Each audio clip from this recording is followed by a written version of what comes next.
Jay here for Stretford Paddock. This is the Paper Talk. You know what to do by now. We're live. We're in the studio. Get involved in the comments and the chat. A little bit later today, but there's a good reason for that. We've got big interviews coming up this afternoon, so don't you worry about that. Make sure you are subscribing to the channel so you don't miss out. Two top-tier journalists going to be on the channel today, so make sure you're hitting that subscribe button. We want to get to 800,000 subscribers, and with your support, we can do it. We've got loads of stories to get through, some transfer news. Outgoings, incomings. We'll also have a little bit of a update on the takeover, although there's not much movement. I'm going to be brutally honest with you. Loads of people in the comments already. I'll whiz through some of the names. Edward Wilson, James Kelland, Freya 8, is that? Morning Casemiro hater. Freya's saying yes. I am indeed. I'm not, by the way, a Casemiro hater. There was a little moment on the Paddock podcast yesterday, you can go and check it out, where Stephen Howson likes to throw me under the bus, as he invariably does. Jamie White, Jacoya Trott, Brian Casey, loads of people. Edward Wilson, I think we already said that. Loads of people in the chat. Sorry if I've missed anyone out there. They're all coming thick and fast. Make sure you are hitting that like button as well. Don't forget to hit like. Let's talk about Andre Onana, because this is the one in it that everyone's sort of, sound like the Stone Roses there, this is the one we've been waiting for. This is what everyone's expecting. All the main outlets are reporting it. Romano's been all over it since it popped off. You can see, I think this is from the Mail, it says Manchester United enter final stage of transfer for Andre Onana as 43 million quid. Inter Milan goalkeeper prepares to replace David De Gea, taking spending under Erik ten Hag past 300 million. Now, oh, sorry there, Witterbird in the chat. I'm extremely offended I was missed out. Apologies there, I wasn't deliberate. I think I went up the list and you must have been one of the first ones, so apologies.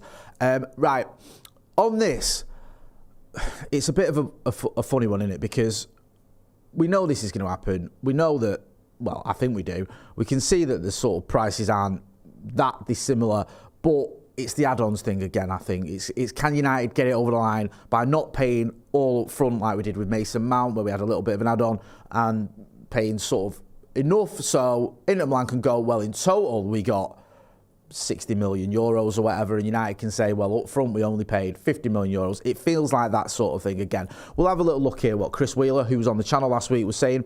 He says Andre Onana's move from Inter Milan to Manchester United is at an advanced stage, according to sources close to the Cameroon goalkeeper. It is understood that a deal in the region of 43 million plus add-ons is set to be completed this week once Onana has agreed personal terms. Insiders say negotiations are entering the final stage and they do not anticipate any problems in the 27-year-old keeper teaming up with his former Ajax boss, Erik ten Hag at Old Trafford. I didn't know this, right?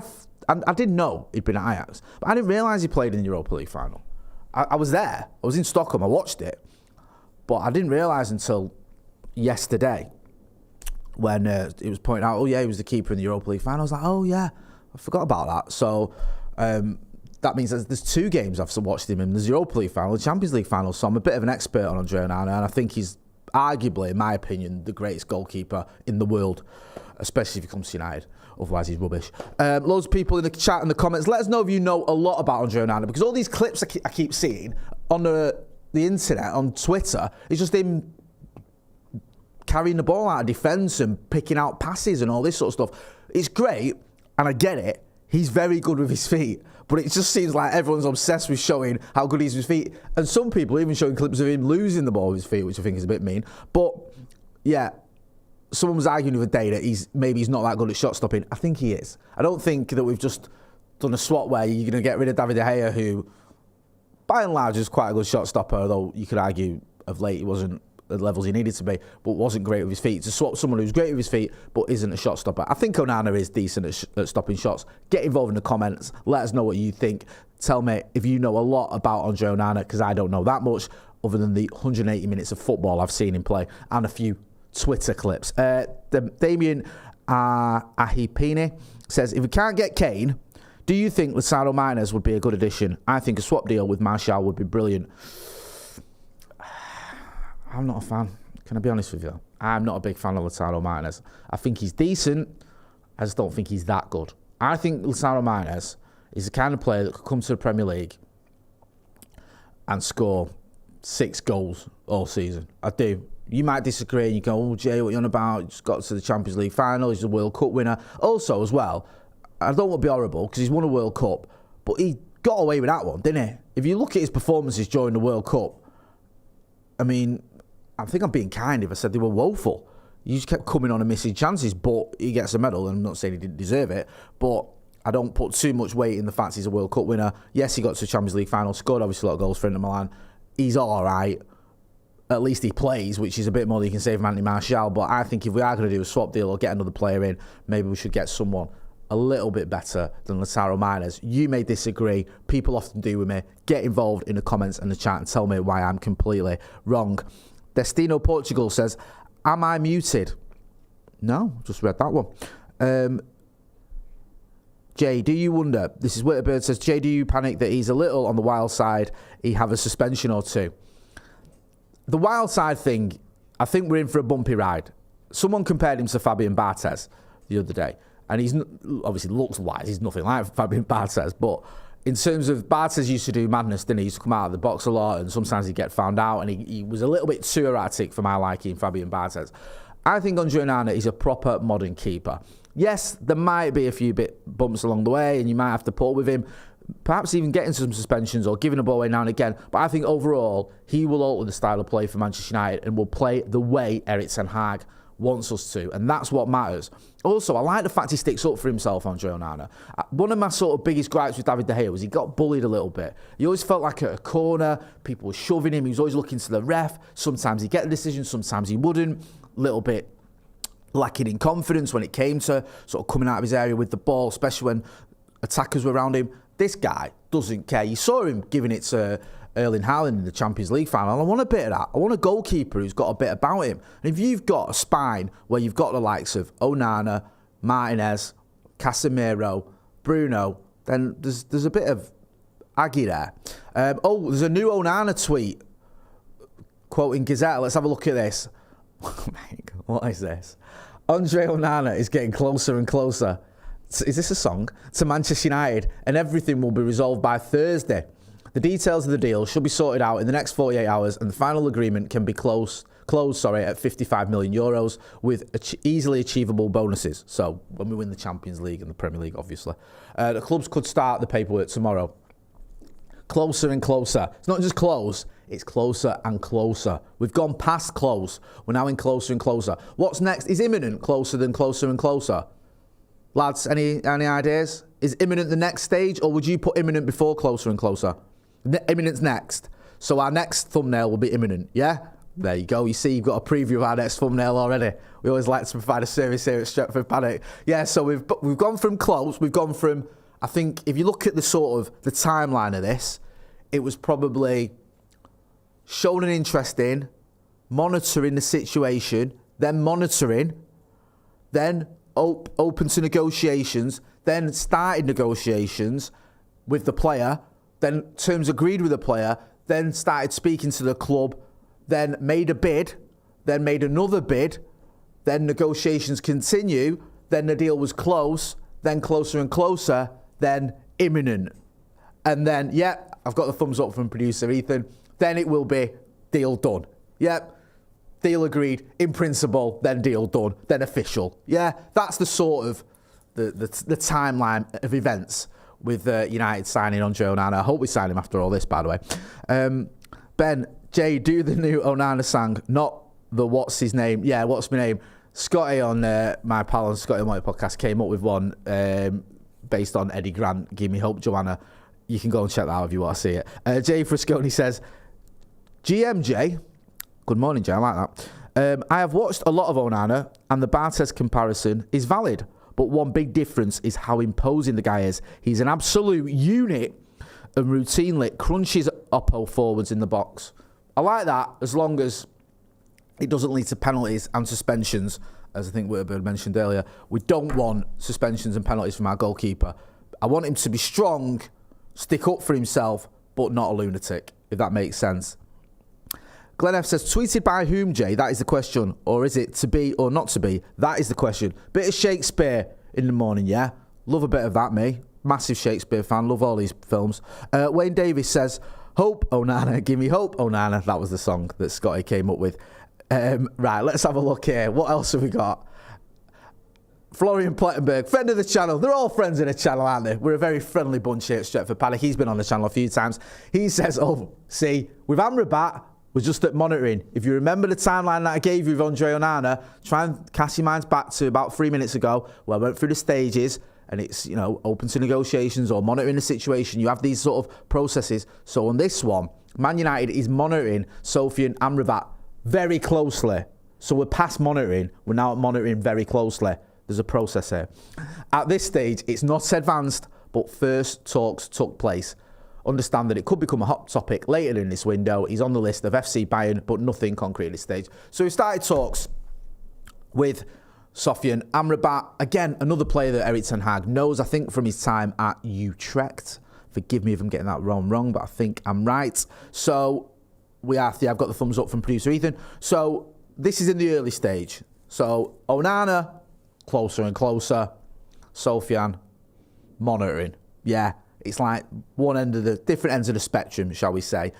Looks like something could be happening there, though. Let me know if you know a lot about Sofyan Amrabat. I don't. I'm not going to lie to you. I saw a bit of him for Morocco in the World Cup, but I'm not going to sit and pretend I'm a massive expert on him. I do trust this manager, though, and I do think if the manager wants a player, invariably he gets it right. If we can get a deal done for him that leaves us money to buy a striker, then happy days. If we are going to do that, though, if we are going to buy a striker, if we are going to make the deal for Onana after we bought Mason Mount, and then as well look at Sofyan Amrabat, we're going to have to sell players. One player who we could be selling is Harry Maguire.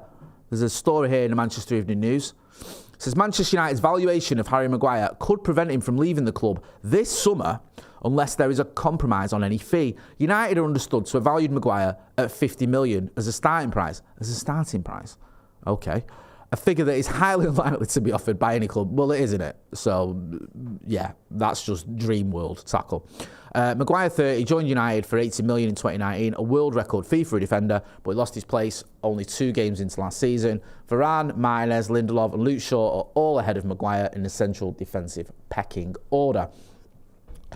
We know that Manchester United need to sell some players. Harry Maguire, for me, is a player you can sell. Now, I know a lot of people will be looking at him and going, Jay, he's not been great. He's, you know, look at the last season and 2 seasons, you could argue. It's just not good enough and all this, that and the other. Who's going to have him? But he's still an England international. He's still a player that in 2019 was commanding an £80 million fee. I know we overpaid for him, but the fact that that bid was even there shows you he's having a good spell at Leicester. Let's not pretend he didn't. Also, in those first 2 seasons at Manchester United, he played very well. There's like this rewriting of history here that Maguire's always been shocking for United. He hasn't. Very good in his first season, very good in his second season. Took him a little while to get going in his second season, I'll grant you, after the old Mickiness debacle. But then he came good, and we missed him in that Europa League final against Villarreal. We could have done with him. The season after that wasn't great, and last season was patchy, if I'm being kind. I still think there's a player there. I think he walks into almost any team in the Premier League. Apart from take away the sort of the top 5 or 6. I think he walks into say Spurs' team or Villa's team. I do. And they're higher end of the table. So I'm not buying into the idea you can't sell him. 50 million is probably too much. I think closer to 35, 40 million, you can probably get something like that for him. Because a lot of clubs will look at Harry Maguire and go, you know what, Harry Maguire could come into our defence and do a job for a couple of years, and that's worth 35 million quid. Hopefully we can move him on and get players in that we need, because at the minute, we just don't need Harry Maguire, do we? And I think he's become this figure of ridicule at Manchester United, and it's not helping anyone of him staying at the club. Part of the issue, though, is he's got this this sort of massive wage as well, because he got a bonus, didn't he, or a wage increase when we qualified for the Champions League. So that might end up costing United money in terms of we have to pay off some of his contracts to move him on. Why not? Right. Mike Planty says, Jay, why don't you rate Little Daddy, though? We found out that Casemiro's nickname was Little Daddy.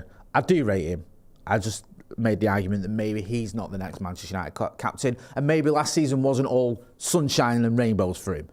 He's amazing. He's one of the best central midfielders I've seen. He just gets suspended quite a lot and has some games that aren't as good as others. That's all I'm saying. I don't hate on Casemiro before that even becomes a thing. In fact, it probably already is, especially after Stephen Howson's been retweeting all my trolls. Let's talk about Sheikh Jassim. Why not? Man United may land 6 more transfers. Erik ten Hag gets Sheikh Jassim takeover boost. Wow, amazing. If any of it's true. Alex Turk, we know Alex, says Manchester United could hand... Oh yeah, we've said all that. Basically, long story short, if Sheikh Jassim takes over, then United could end up making 6 transfers. We'll have to wait and see. Lots of ifs and buts and maybes. Again, a lot of it comes down to selling as well, though. You see, United hope they can raise 100 million through player sales with Maguire, Scott McTominay, Fred, Donny van der Beek and Anthony Martial amongst those in the shop window. We've got to move them on, though. It doesn't happen unless we move these players on. So Sheikh Jassim can come in and give us some transfer budget. FFP is a thing. We need to move players on. We've already obviously, De Gea's already left. We've got rid of a couple of younger players to smaller clubs and what have you. I think Zidane Iqbal obviously left last week, the week before. I think we got about, was it just under $1 million for him? There's some players that are left, but obviously we've not had big sales. So we need to look and see if we can get rid of some of these players. And it goes on to say there about the links to Fiorentina, Sofyan, Amrabat. I mean, we know that it's going to be difficult to move some of these players on, but some of them, I think, you can move on relatively easily. Fred and McTominay have been linked with moves away. I think there's real interest from Fulham on Fred. Also, Dean Henderson. We know that Nottingham Forest like him. He's been there. He did well. That should be a move that can be made quite easily. I expect that once Andre Onana is through the door, Dean Henderson will be sold. I think that'll be quite quick. I think the only reason it's not been done yet is because as it stands, Andre Onana isn't a Manchester United player, and you don't want to sell Dean Henderson, and something goes wrong with the Onana deal, and you're left with just one goalkeeper. Well, you've got Tommy Eaton and Nathan Bishop, but you're obviously very short. So I expect Dean Henderson to go quite quickly, and then there could be some other departures on the horizon. Romano also saying that Ten Hag has approved a pursuit of Monaco centre-back Axel Disasi. I had this yesterday in my paper talk as well. We're looking at him. Looks like a very decent young defender. Can play at right-back and centre-back as well, I think, so he gives you options. But I expect that to be well down the pecking order in terms of priorities. We have to get a goalkeeper done. Looks like it's going to happen. And then a striker as well. Rasmus Højlund seems to be the one that everyone's talking about. We'll have to wait and see how quickly that deal can be done. One striker who has been linked with a move away from United, or one attacker, is Marcus Rashford. Now, this is doing the rounds. He's been doing the rounds this for about 5 years. Marcus Rashford to PSG. I wish they just bore off and leave him alone. Ben Jacobs, again, you know the drill, friend of the channel, he's been on here, says the PSG interest in Marcus Rashford is genuine and dates back to last summer. I think it's even before that. I think I've been covering these stories about PSG being interested in Marcus Rashford from when Thomas Tuchel was there. But the likelihood remains Rashford will sign a new United deal. PSG know this and have low confidence of success should they choose to move. They are not actively working on Rashford. Well, that means he's not going anywhere really, doesn't it? If I'm reading that correctly. They like him, he's interested in him, but he's more than likely to sign a new Manchester United deal. I'm glad of that. I want to see him sign a new Manchester United deal. PSG have always admired Marcus Rashford. He's obviously played very well against them. His record speaks for itself. His numbers speak for themselves. I think if he went to the French league, he'd absolutely smash it. They've obviously got all these issues going on with Kylian Mbappe. And if you do want to upgrade on Kylian Mbappe, Marcus Rashford's your man. But I don't see it happening. I see him signing a new deal at Manchester United. Right, let's get into some of these comments because I've not mentioned a few for a little while. MUFC says, forgot United were up for sale. Jal Malmin says, Casemiro got suspended a lot. Dude, he never got a red card until he arrived at Manchester United. Also, the red card he got whenever red cards in the first place. He did get red cards, I think. Just not many of them. And also, it was literally his United career I was talking about. David Harrington says, Mbappe wants to leave. Sorry, I don't think that matters. Jacoya Trot says, Marcus is a true red. Why would he leave? Brent Thomas has been drinking early. He says, what about Roberto Firmino? Yeah. Exactly. Prabhav Kandawali says, Jay, you are my big daddy. Can we not have that in the chat, please? Those allegations haven't been proven and paternity test is pending. Listen, I'm going to wrap it up there. Thanks to everyone who got involved in the comments in the chat. Big interviews on the horizon on this channel. We've got Dharmesh Seth from Sky Sports. He'll be on this afternoon. He's been chatting to Joe Smith about all the latest transfer news, so make sure you're checking that out. We've also got another big hitter coming on later on this evening as well. So if you're not subscribing to the channel, you're going to be missing out. Make sure you are hitting like, share and subscribe. I'm Jay Motti. This has been a Paper Talk. Thanks for watching.